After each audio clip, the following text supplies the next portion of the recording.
Do it. Right. Yeah. Hi, everyone. Thank you so much for being here today for Human Longevity's webinar. We have an exciting guest today, and welcome to all of the 300 plus members who are on our webinar today viewing. And if there's any questions at the end, we'll be able to answer those questions. So definitely feel free to submit those. So today we have the privilege of having Dr. David Martin, who is the Chief Scientist and High Performance Director for Apeiron Health. Apeiron Life, and he is responsible for orchestrating a holistic approach to wellness at Apeiron. He's had a career of 40 plus years of working with Olympic and professional athletes using leading human physiology science, physiological assessments, wearable technology, and integrating team approach to help their members achieve their performance and health span goals.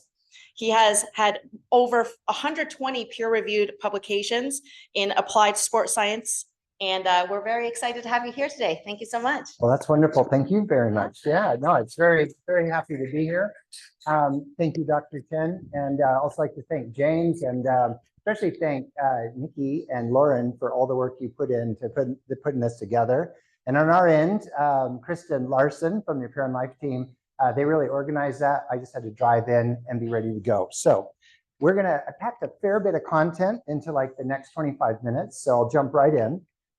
As we said right at the very beginning, I'm going to be talking about sports science and then drawing some analogies to this lifestyle medicine and this idea of living a long, healthy life. So we're going to start with the field that I'm probably most familiar with, which is the sports side of things. So my life basically I was 2 years at the US Olympic Training Center, and now I was 21 years at the Australian Institute of Sport. And after that, I spent 4 years with the Philadelphia 76ers. They were much better in the years I was with them. They're having a little trouble now. It's an amazing group, but as part of my background, I've had the chance to interact with Tour de France winner, and I've been able to interact with individuals who have gone to the Olympic Games and set a world record. And I've been able to be with people who win a gold medal and set a world record, and also watch the development of an individual supremely talented that led up to an MVP award. And the message that I wanted to bring to all of you today is that these people don't do it on their own. There's big teams that help them achieve these phenomenal performances. So we published a paper, me and some of my colleagues, adjunct faculty with the Australian Catholic University, and it was an international group. We were really interested in the prevalence of elite performers. How often do we see somebody that could make like a national team? And the bottom line is it's rare. To be a truly elite performer in any athletic event is rare. That's why we call them elite. And what I have up here is a couple of the numbers. It might be as low globally as 2 in 100,000 people will be good enough to be represented in a national team. In Australia, you'll see it's a little bit, almost twice the average. They have a small population of 26 million, but they're kind of bucking the odds a bit. And you'll hear a lot of people saying they're punching above their weight. So is this just a fluke? Are they just genetically better down there, or is something going on?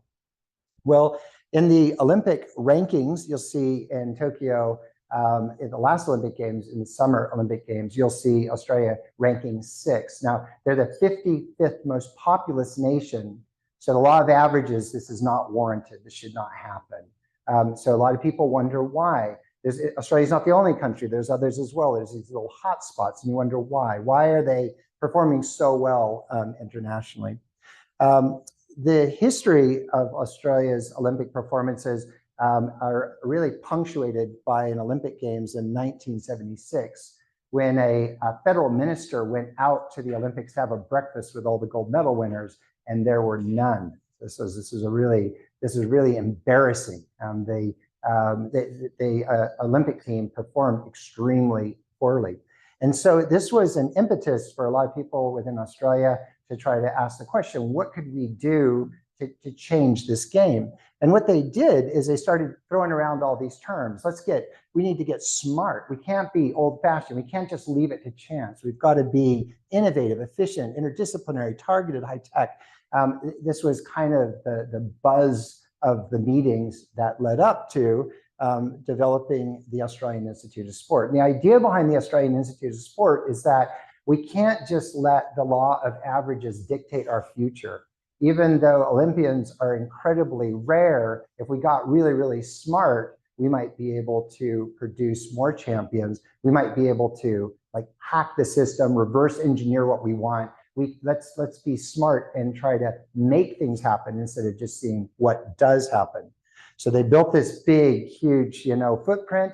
They brought in all of these really smart coaches, and these coaches were very passionate and very committed, but they'd all tasted success before. A lot of them were international. It breathed a lot of confidence into the Australian system. These people know what they're doing.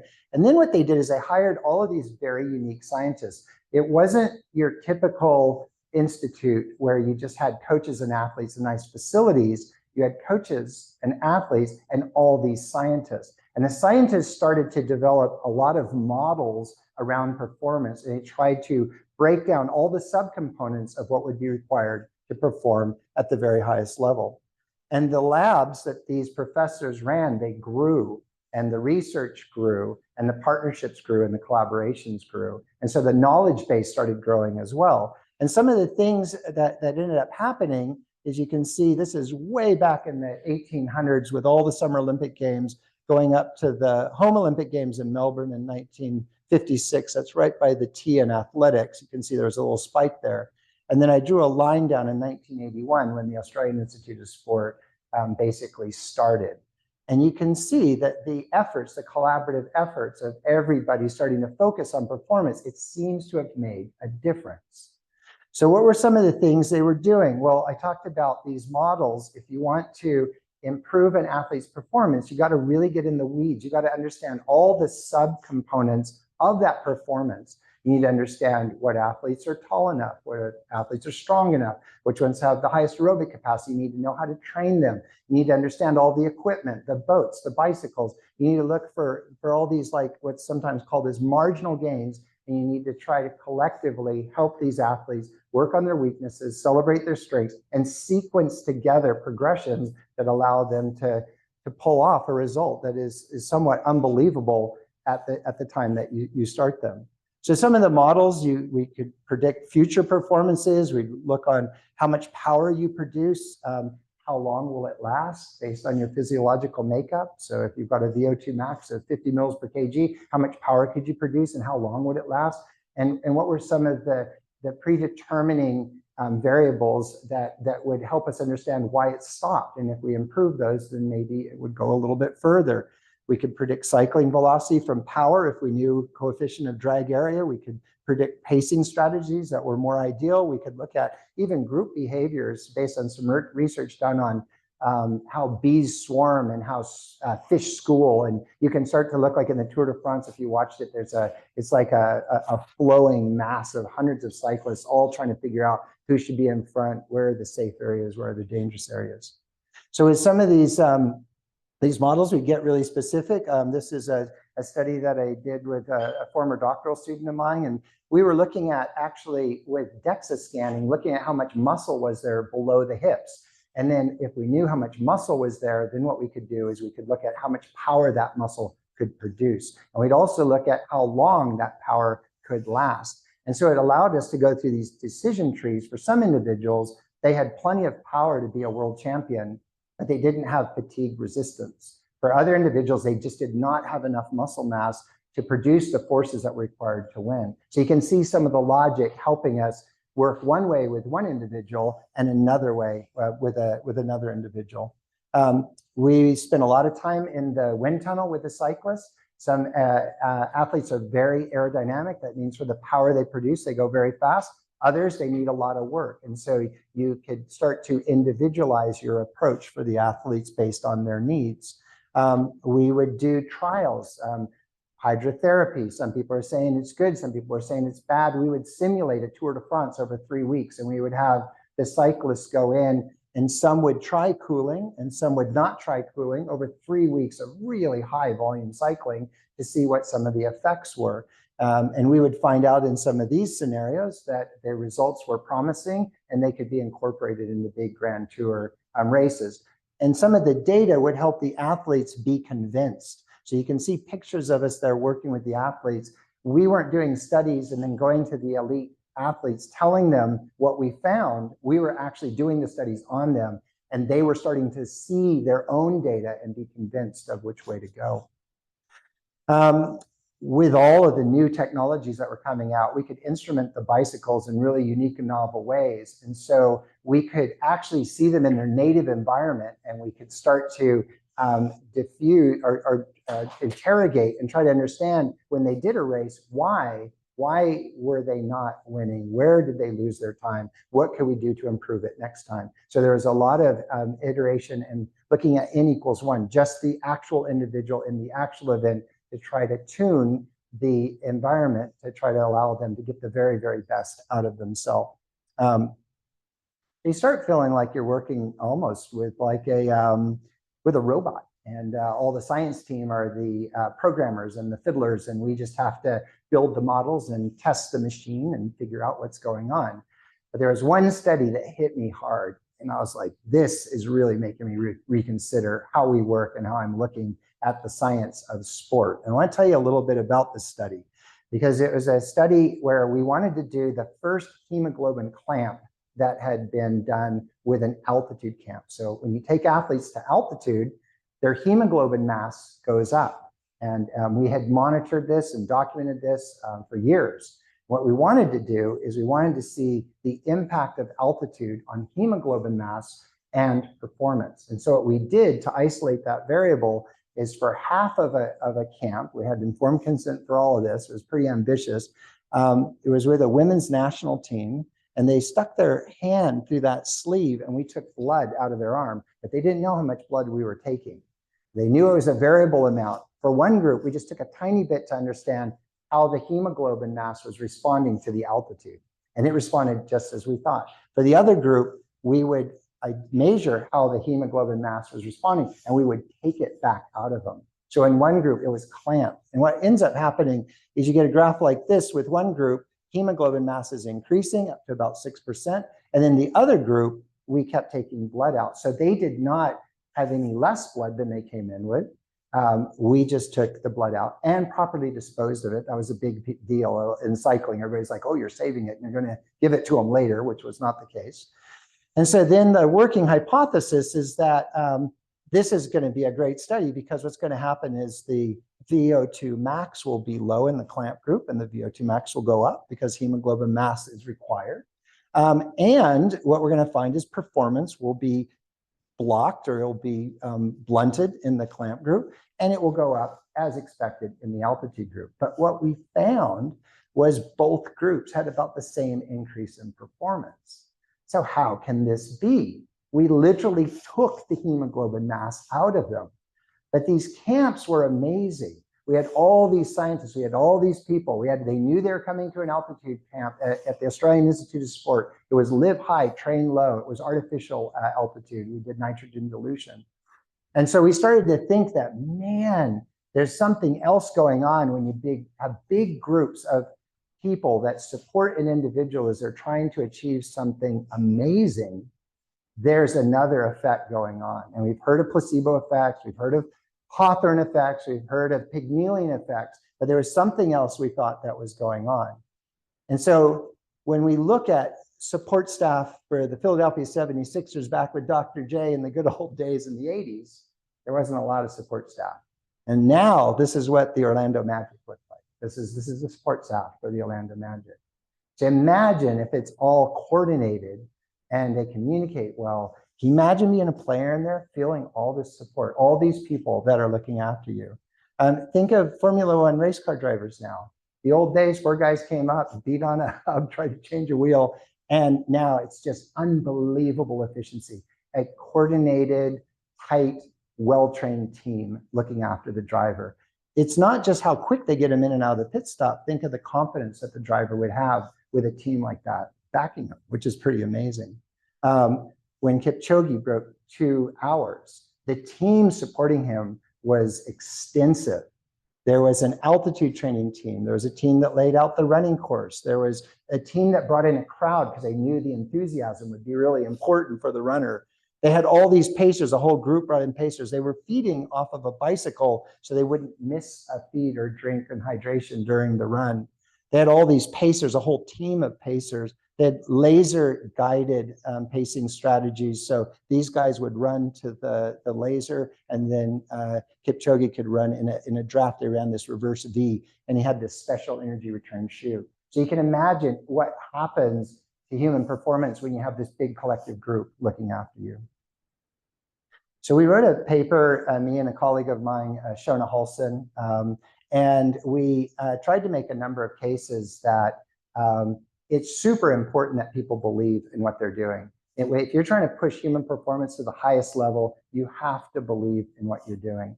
And we labeled it provocatively lying to win. And the paper is all about, it's super important to believe in stuff, but it's even better when you believe in stuff that's real. And that you could just make stuff up if you want to be a sports scientist, and you could just lie, and you could just influence, and you could just have fun. And if you look the part and you speak convincingly, you'll probably get a lot of people coming along for the journey. But if you don't know what you're talking about, it will eventually erode. And if you're staying on the edge of science, then science becomes your friend. And as the facts and figures come forward, and you connect in things that the larger scientific community believes in, then what happens is it adds to a sustained belief effect. And that was the whole point of this article. So when I went to the MBA, we had an injured player, and something else hit me that I wasn't ready for. I was like, we're going to have a big team, got a lot of support staff, got an injured player. He could be really, really good. We just get all these people, all the doctors and the trainers and massage therapists and nutritionists. And I'm used to these environments. We'll be good. We just got to bring everyone together.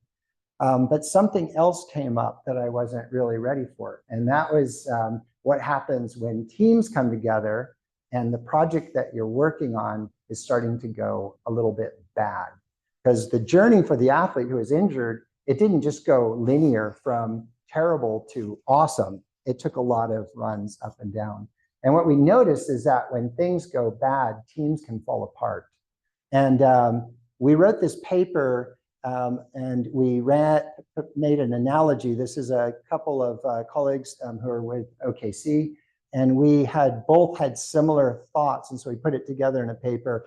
And it's called Avoidance Preening, Displacement Behavior, and Codependency in Professional Team Sport, when wants become more important than needs. And the whole paper is about how support staff that want to help someone do something special often work well when things are going well. But when things are going bad, they can fall apart. And what happens to birds when things fall apart is bizarre. A bird will have like a snake coming up to a nest, and it wants to it will squawk and try to get the snake away from the nest. But at a certain point, it just will stop and decide, I guess this isn't going to be fun. And it just starts cleaning its feathers. And you're like, what the heck are you doing? This is not the time to clean your feathers. But what we were finding with support staff and high performance sport is that when things go bad, people turn to their laptops, and people tend to go do things that they're most familiar with, and the communication falls apart. And people don't focus on the needs because the needs have become vague and the conversations are going to get hard. And so what they do is they tend to shy away from one another, and they go to their safety comfort zones, and they don't want to have those hard conversations, and they don't want to get out and have your point guard work with your 3-point shooter and work out the problem. People go, it's time for a massage, or we'll just go over here, let's do some hydrotherapy. And so they'll spend a lot of time doing things that aren't really that important because it makes them feel better, even though it doesn't lead to an important result. Okay, so what does this have to do with centenarians in life? What does this have to do with living a long, healthy life? Some of you are probably thinking, I can see where he's going to grab a couple threads through this talk. Centenarians are really interesting to look at. They're really interesting to talk to. If you ever met somebody that's over 100, this George here, that guy, he's 112 years old. And one thing that's really interesting is not just how many people are living to 100, but what's really interesting is how functional they are when they get there. So let's talk a little bit about these centenarians. And I've already set the stage with elite athletes. So I'm going to use a similar kind of approach. So guess what? Centenarians are rare. What was really interesting, I asked myself the question, I said, is it harder to make a national team with support, or is it harder to live to 100? It's harder to make a national team. It's relatively easy to live to 100. It's getting easier and easier. But that's not the point. Living to 100 is not going to be the point anymore. The point is going to be live to 100 and have every one of those years mean something for you. But right now, living to 100 is rare. About 62 out of 100,000 in Japan, and they've got high percentages. Blue zones have high percentages. In a lot of places in the world, you'd be lucky to find 5 people out of 100,000 who can live to 100. So there's a wide range of where you find these centenarians. These are some of the blue zones. There's a great Netflix series going on right now, and a lot of people have talked about these blue zones. But just like elite athletes who grew up on a farm in Wisconsin, and they got lucky and won a little 100-meter running race in a fair, and then they got picked to a team and they made it to the Olympic Games, they won gold, they kind of just lucked out. They had great genes, they worked the right kind of life, they never got hurt, they never had a coach, they didn't know what they were doing, they're super talented, they just got there. So one of the criticisms of the blue zone is they live into 100 and they're not even trying. It's cool to understand what is their environment like, but they're not doing heart surgery, they're not flying jets, they're not running startup companies, it's a whole different life. They've just like popped out, lived to 100. It's awesome.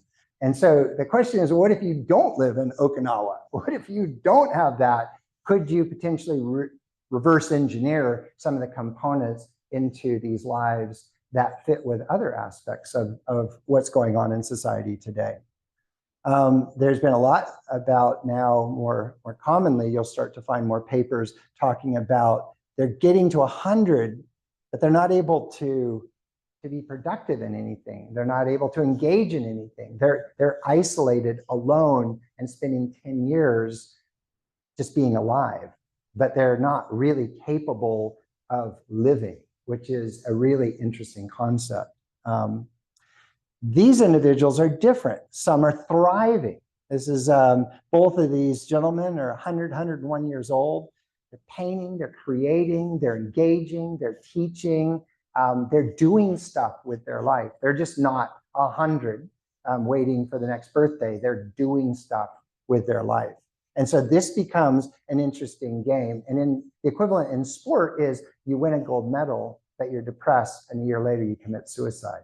So did you win? You got the gold and we celebrate that, but were you healthy? And is that something that we're willing to accept? And for people that live to 100, I think the question is now starting to turn to, let's not just get to 100. Let's get to 100 in a way we can do something with our life.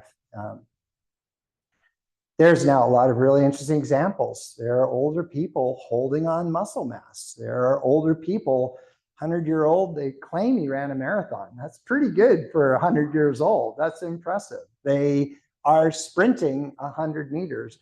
This one woman presented 100 meters, broke a record. She's all fired up, and she said, "Do you think that's impressive? Watch this," and popped down and did 5 push-ups. Like there's some pretty impressive people out there, and they're starting to be examples of not only getting to 100, but what you can do with it.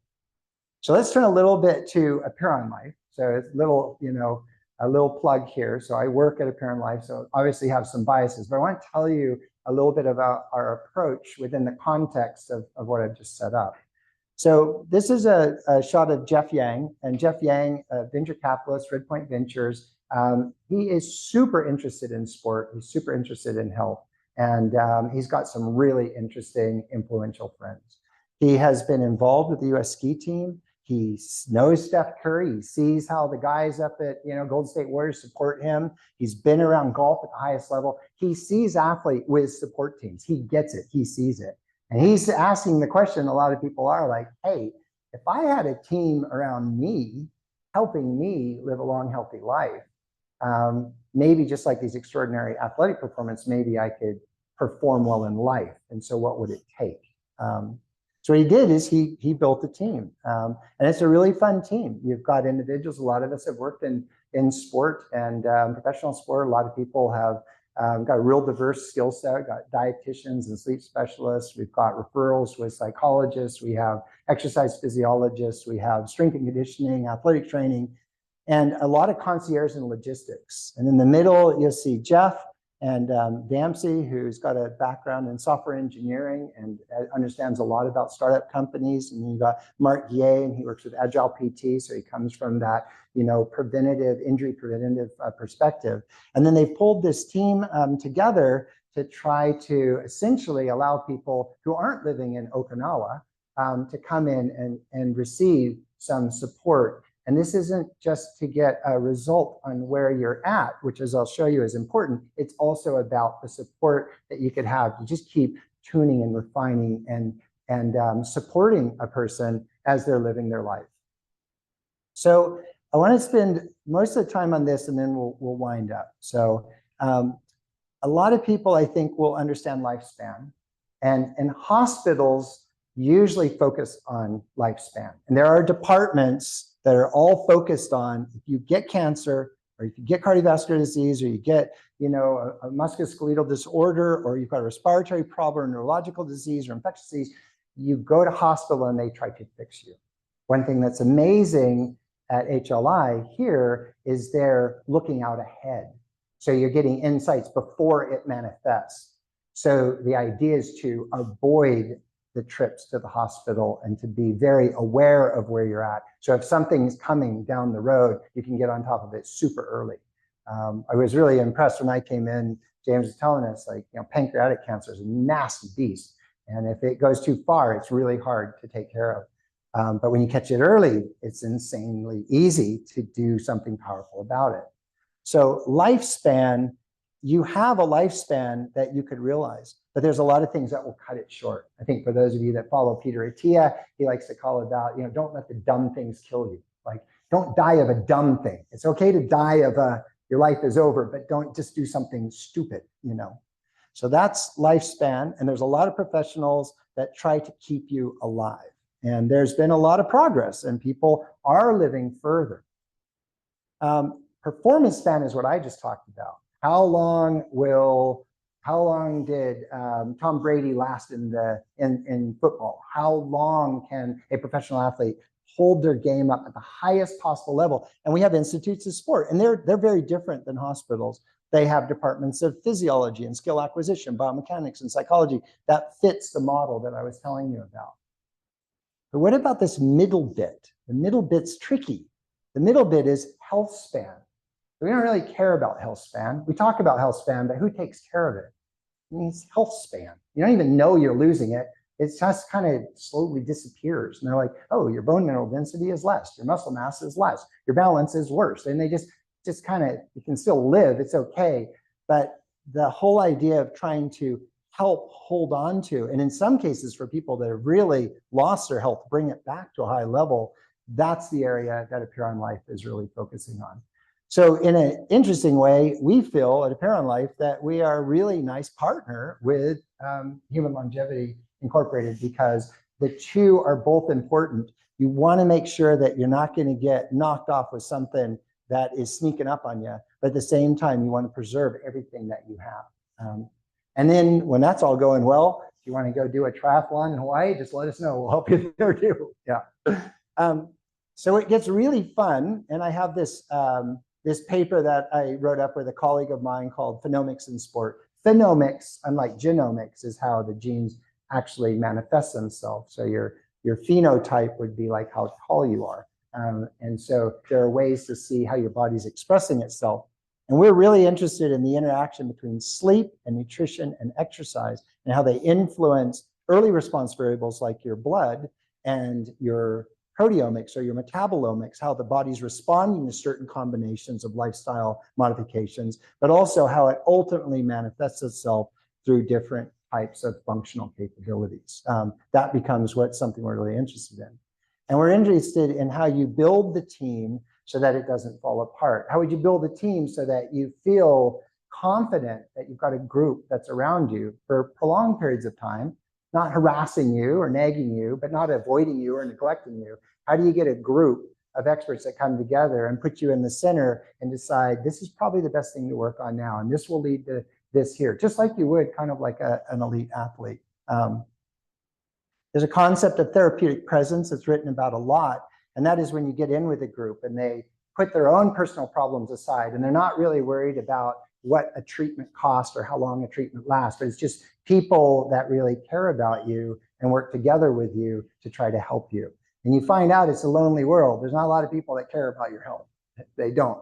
It seems like they should. Your mom does. Thank God for moms. But there's not a lot of people, you get sick in the workforce, people go, oh my God, he's sick again. When are you coming back? Like, they don't really care about your health.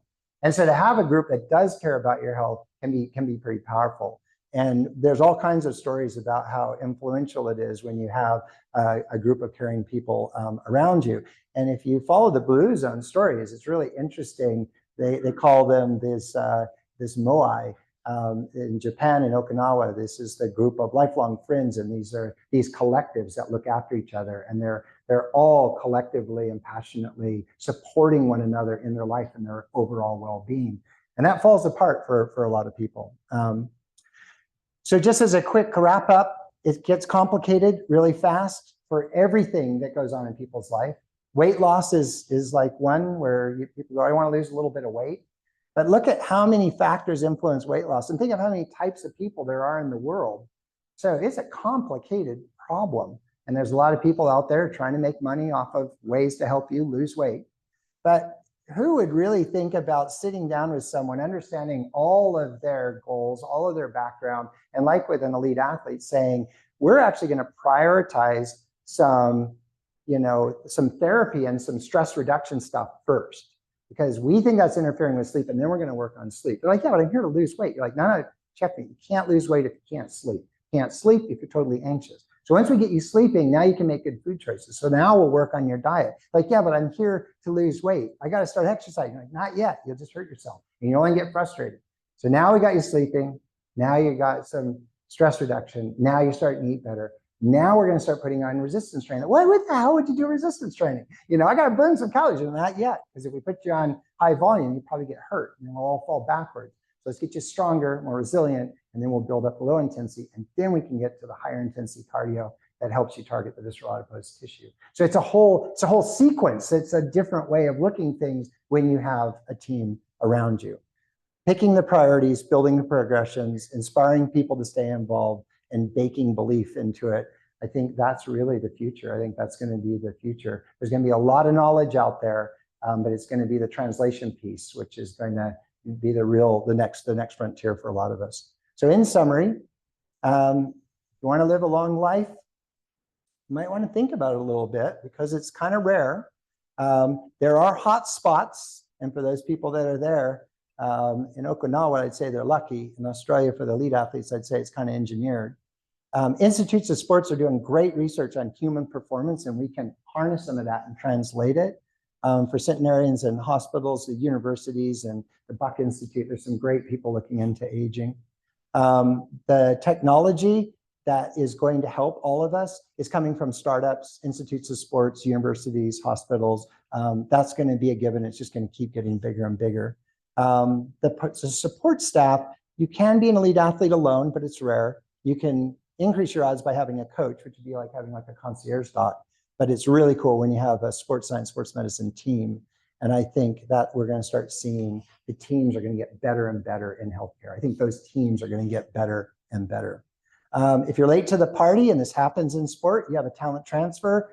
I wasn't doing sport at all. I'm in college. I found out I'm gifted. I'm going to the Olympics as a skeleton athlete or something. This does happen. There will be people coming late in life and going, I got to stop smoking. I got to make a change. And we want to be able to help those people as much as possible. You don't want to have to say, I can only help you if your life is perfect. The future is going to be, as I said, I think priorities and progressions. And then super important, but often neglected, is how do you bake in a healthy elite athlete? How do you bake in a healthy centenarian that's very, very functional? How do you build in trust, belief, and support that is sustainable? I think that's what's so exciting for so many of us working this space. So thank you so much for the time. Thank you guys for attending, and we'll open it up for any questions. Yeah.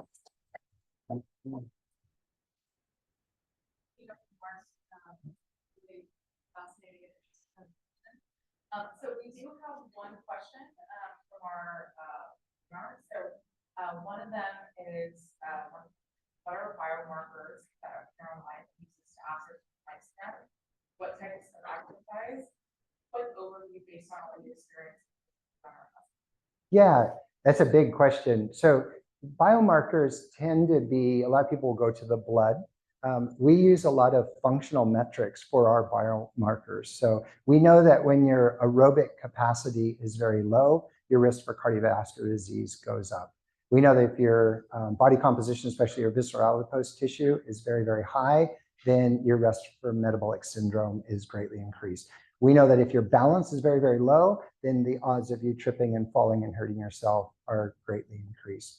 We know that if you have a lot of musculoskeletal injury, we do a lot of functional movements for range of motion and pain. And if you have joints that are hurting you, that limits activities that you can engage in. And then that has downstream effects on how you try to keep yourself healthy.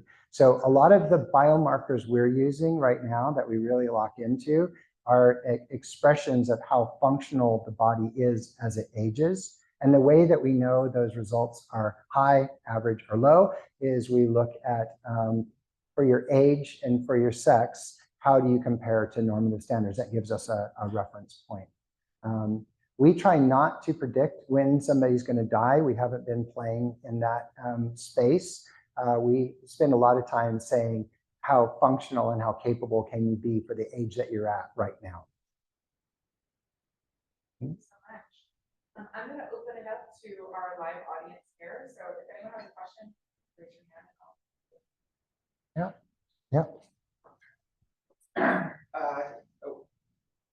Give a list of all the things that change with age. Biomarkers. Yeah, so I showed you one graph. We call them health span domains. And we pick those because all of them decrease as you get older. All of them are important for life. All of them we can measure, and all of them can be improved or at least maintained by modifying your lifestyle.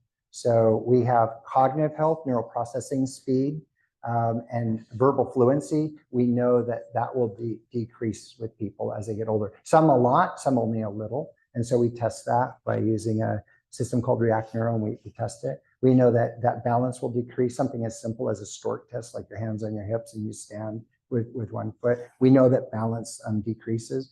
We know that the joints will stiffen, and that range of motion and the sensations that go with range of motion, something as simple as just squatting down as low as you can go, that becomes more and more difficult as people get older.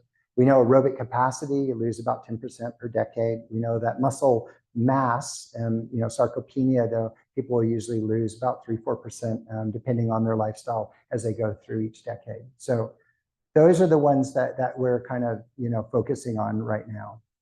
Yeah. And the data that you're using to make is that all internal data?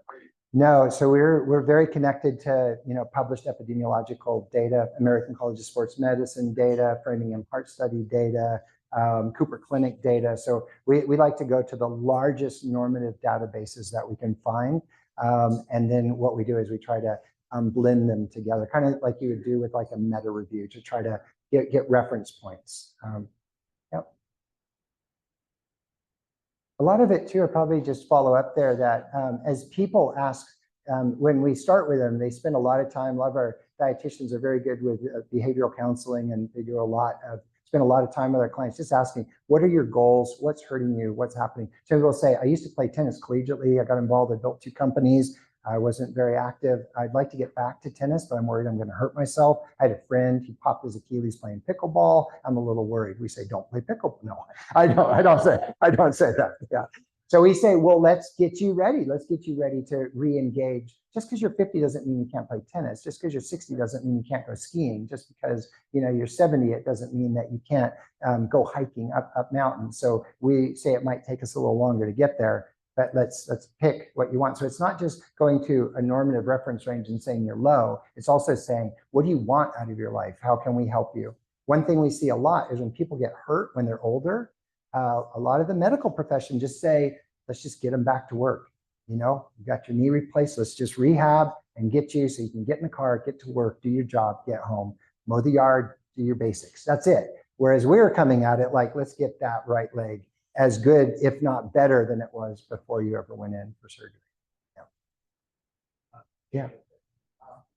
Walk through what it means to be a life member. Yeah. And what that process starts. What you do with the program. Yeah, this is where I should just gracefully turn it over to Chris and Larson. No, but, yeah, so the way it usually starts, and anyone's be more than welcome to entertain anyone who's even remotely interested. You can reach out through our website. That's an easy way to do it. I think we have some flyers here as well. But for those people that are online, you can go through the website and you can just make an expressive interest and say, I'd like to learn more. We would send you materials and say, you know, is this right for you?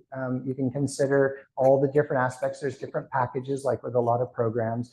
You can go all in, or there's different ways to come in like a bronze or a silver or a gold membership. And then after you express interest, then we'll sit down and try to say what's right for you and what are the issues that you have.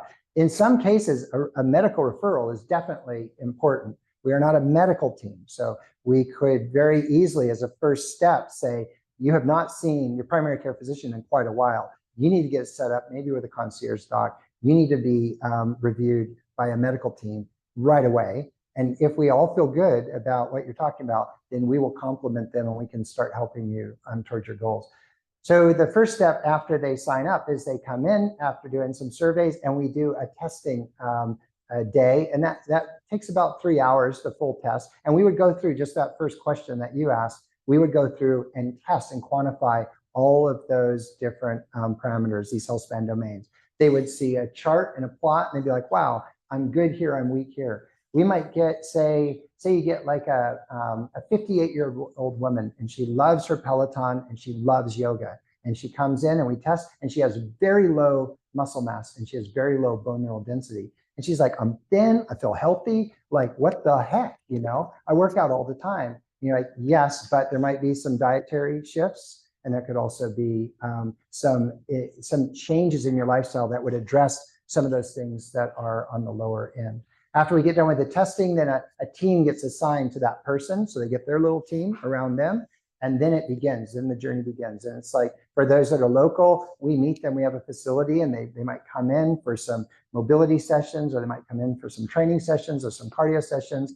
And then it starts to evolve based on each individual's needs.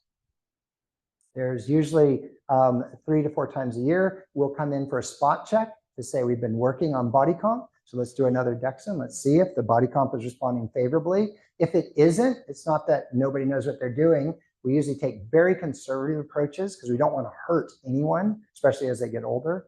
And so we take a very conservative approach. If that's not giving what we want, then we know we're going to have to play with the diet, the sleep, and the exercise a little bit differently. We're really big on time efficiency. We're really big on joy and engagement and enjoying what you do and enjoying who you're working out with. So we don't like this kind of, you know, Camp Pendleton Marine boot camp, you know, like, welcome to a Piron, drop me 50, give me 50, you know, we definitely stay away from that. Yeah, good question. Yeah.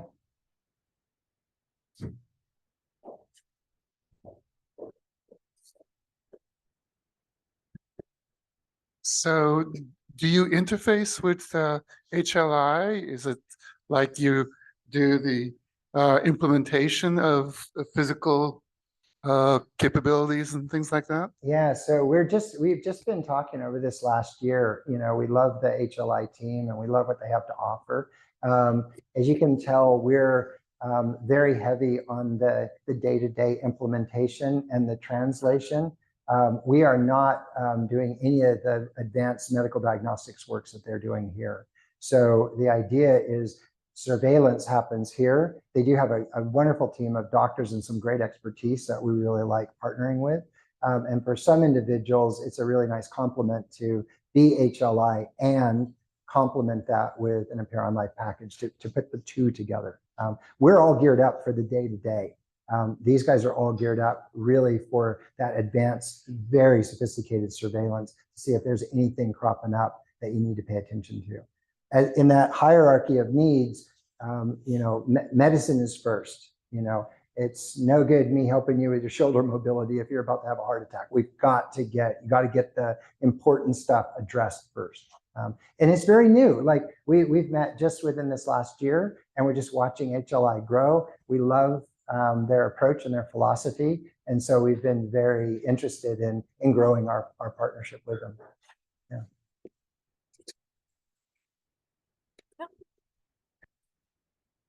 Can you say a little bit more about the therapeutic presence and maybe why it's so challenging to do this alone? And Yeah. It's I'm fascinated with this area. In the Tour de France, we use soigneurs, they're massage therapists, and it's often a lot of technical staff will criticize. They're like, show me the data that a soft tissue therapist is required for someone to win the Tour de France. And like, you have no idea what's going on.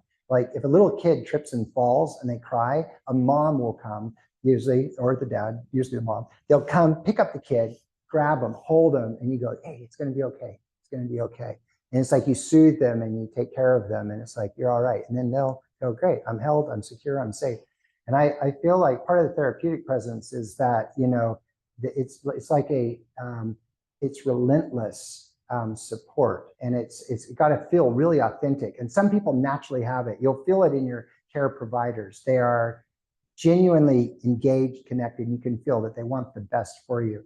For some people, you know, and surgeons get a bad rap, but you know, heck, let's hit them. You know, they sometimes they forget. You know, like, that's my knee you're working on, and I need you to talk to me and tell me. And they're just like, yep, hit him at 5, let's go, cut, boom, bang, bang, bang, you know, zip it up and let's go. And so we are humans, and we really, the connection is super important. And so, and it's funny because it's not just your strength and conditioning coach connecting with you, and you got to believe in these people. We had like an 86-year-old woman come in. She'd fallen, she'd been really beat up. She came in, and it was really moving because she came in at 86 and she just said, you know, I'm 86 and I can't walk now. My foot hurts and I'm on pain medication. And they're just like, well, you're 86. It's the way it is, you know, they give up on you. But what we did is we were like, all right, game face, let's go, 86. We had like a whole Formula One team there for her. We're like, all right, we got to get this done first. We got to get this done second. The swelling's got to come down. We got to make sure we don't hurt you in any other way. We got to make it safe. So then she got kind of teared up and she was like, oh my God, this is amazing. I said, what part of it do you think is most amazing? And she said, you guys believe that I could get better. That's what I just blown away with, because everyone else is just like going, yeah, well, you know, you're old. That's what happens. And I think it's really important. There's ageism is a bias. And as you get older, it's not fair for medical staff and for friends and family to just go, you know, geez, I don't feel great. I don't have a lot of energy. And they go, well, you're getting older, Cliff. You're old. You know, that's almost an excuse. So I guess in a nutshell, the kind of therapeutic presence is a team coming together. The team believes in other members of the team, and the team believes in you. And I think in some of these, like Okinawa we talked about, they get that. It's working. They've seen it, so they believe in it. But I think in other places you get isolated, and it's a lonely place to be. And people just go, do this program and take this pill, and that will help you live longer. And you're like, yeah, I'm not feeling it. Yeah. Great, thank you. Any other questions? Yes. So considering the pandemic Yes. and the isolation that people felt, and the then advent of the whole Zoom world. So when you're talking about connection, where does Apeiron fit with the idea that you also need not to Zoom everything, because that's more convenient. Everybody works from home. Everybody is really busy. You want to, versus effort to try to bring people in. Is there a conflict because the culture shifting? It's a great question. And if you can help us work that out, I think we're going to be on a winner, because there's something about a Zoom connection. You know, I think people that connect with their family a lot through Zoom, it feels good because you know them and you've been with them. So it does have a little bit of a feeling there that goes with it. But it's, you know, dealing with clients through Zoom, it's the ultimate for scalability. So everybody's like, scale, scale, scale. Business models are just thriving on Zoom. But I think people really ultimately like something around them that they can feel and see, and that feels different and real and closer. And I bet we're going to start seeing studies. Stanford has a lifestyle medicine group, and these are great research projects. Like, you know, people talk about oxytocin, and they talk about, you know, dopamine, and they talk about laughter and engagement. And and satisfaction, like when you feel satisfied with something. And can you get that through a Zoom? Is Mark Zuckerberg going to crack it? And we don't know the difference. And we get more joy out of our avatar than we do from our best friend. I don't know. But it's a great question. And I think my take home point is it's one thing to get your program and it's one thing to be smart on what you do, but it's another thing to really be connected with the people that are helping you do it. It feels different. And it may just be that it's more sustainable. That if you did a short-term study, you wouldn't see too much difference, but over the long term, one is more sustainable. Yeah, it's a great question. And I think it's gonna plague discussions on scalability of startups working in the health and wellness space. It's definitely a big theme. Yeah. Great, thank you. Any other questions from our audience? Yeah. I don't know if you have time, but could you go through an example, real or generic, of the process you would go with a person from beginning to their optimal? Or Yeah, I mean, without disclosing any names, there was we've had a couple individuals who have had a pretty significant medical event, and for one person it was a heart, and the doctors, cardiologists were saying, you have to change your lifestyle and you have to start moving and exercising. And they're like, yeah, but if I exercise too much, am I going to have a heart attack? They're like, if you don't move, you're going to have a heart attack. Like, this is the balance here. We've got to get you moving. And so his case study was a really fun one because some things happened where he sold a business. He moved into an environment where he was with some very active friends. He had a lot of time with our staff before he went to set up a bunch of different habits. And we could just watch the body composition change. We could just watch the muscle go up. We could watch the fat go down. We could watch his balance improve. We could see cognitively him being quicker and sharper. We could see his aerobic capacity from not even being allowed on a treadmill to starting moving up to 60th percentile for his age and his sex. He was really excited because his golf game was getting really good. And his golf buddies were telling us to, hey, settle down on it. Settle down on this guy. He was good for a while, but he's starting to, I think everything doesn't help, And so for us, that was a really good example. And he rotated through. He would meet with sleep specialists and say, I've got to get this right. And the sleep specialist will say, we'll do a lot of behavioral stuff, but the first thing you got to make sure is you don't have sleep apnea or something that requires a medical doctor and some type of a device. And then the dietitians would say, look, we have to give you a diet. We can't just say starve yourself. We've got to give you a diet that's appropriate, but it's got to be sustainable. And then he'll be like, this doesn't work and that doesn't work. And sometimes they put chefs in people's homes and go, let this person cook for you for a bit so that you see how it works. And then they can come out and then you can try it on your own. So we've had some of those. We've had lots of success stories. We have data. And what we do is we look at the lowest 25th percentile. So if you test in any health span domain and you're in the lowest 25th percentile, our hit rates are great. 85, 90% will improve in a positive direction. The ones that don't are the ones that we just can't get the consistency with them. For a lot of people, they'll sign up with good intentions. They'll say, I'm signing up, we're going to do this. And then life hits them and things happen. There's a child that's sick, or there's a business that's got major issues, and they're just like, I really wanted to do this, but I just can't engage. We do usually tell people that's when you need us the most. It's a strange thing. You want to be fit and look good and healthy and come in and say, hi, let's go. But really the time you need us the most is when things are unraveling a bit. That's where you need the team to come together and go, right, here's what we can do. Those are the harder ones to troubleshoot. But to your point, there's been a lot of really fun examples. I think the team loves it. Whenever there's a really good result and people are excited, then the whole team gets a bit of a rush out of that. They find it really exciting. Yeah. We'll see over the next 20 years. Let's see how. Yeah. Great, thank you. Any other questions? Yeah, well, thanks for Great. everybody's questions, and thanks to everybody online that joined in. So Yeah, we thanks again actually, for having us. we had one more question, if you don't mind. Oh, no, that's Just one fine. more. Yeah. So someone wrote in and said, what is the biggest success that you've seen at Apeiron so far? The one that really moved me, I mean, this woman who was 86, she was crying. She was so impressed with, the engagement. And we had the orthopedic surgeon there. We had, our whole team, and they've seen a lot and they get around. And she was crying and talking, and I was like going, geez, that's really moving. And then I looked around at the team, like, oh, you're an orthopedic surgeon. Get a tissue. What are you doing? The whole team was just moved, at that bit. And then she wasn't just moved, but then she made progress. And we had pictures of her like riding a 3-wheel bicycle when they got into Florida, and she was back on the move, and she was engaged, and her kids were out on the golf course, and she could go out. She wasn't golfing with them, but she was like walking around and being part of it.